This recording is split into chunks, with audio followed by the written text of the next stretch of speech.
Ja, dit is baie belangrik vir die minder ontwikkelde gemeenskappe sodat hulle ook 'n lisensie kry. Die mense gaan al jare see toe sonder 'n magtige lisensie.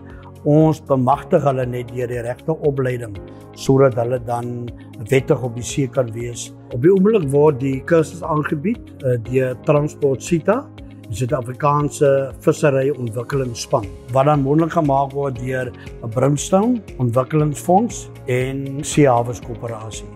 It's very important for them to obtain the skipper's license so that they can go to sea and feed their family with the fish that they catch. We came here to get a training, to go legal on sea. The training is very interesting. Now learning the safety aspects of it, how to navigate. We're learning how to be safer so that we know we can come home tonight from the water. Vir my is 'n bietjie ingewikkeld om die kompas te gebruik en so, maar soos die tyd gaan sal ons gewoond raak daaraan.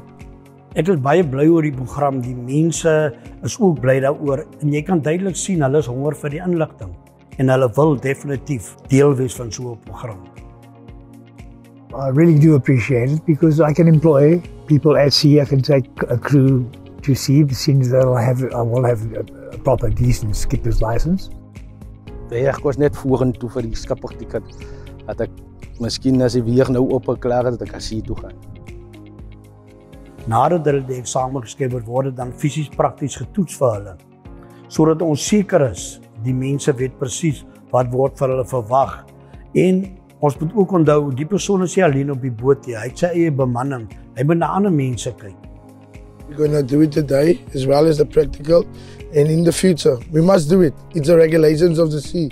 For them to come to refresh and the young ones to be brought up to take over from the next generation and going forward. I would just like to thank everybody that was involved in facilitating and bringing this training forward to us. It has been a great help and an inspiration to us all. Thank you. Safety comes first, as we all know. So yeah, it was really a good experience. Baie dankie sê vir die geleenthede wat nog gekom na ons toe. Vir dit wat hulle ons moontlik maak sodat ons op see kan gaan. Baie dankie. Dis al wat ek wil sê. Baie dankie. Hierna is die deure vir hulle oop. Hulle het so baie moontlikhede om verder te leer in die marine wêreld of groter lisensies kry om groter bote te beman. Vir die volgende deelnemers sal ek sê, kry jou naam op die lys, doen aansoek, maak seker dat jy deel raak van die kursus, daar's 'n groot toekoms daarin.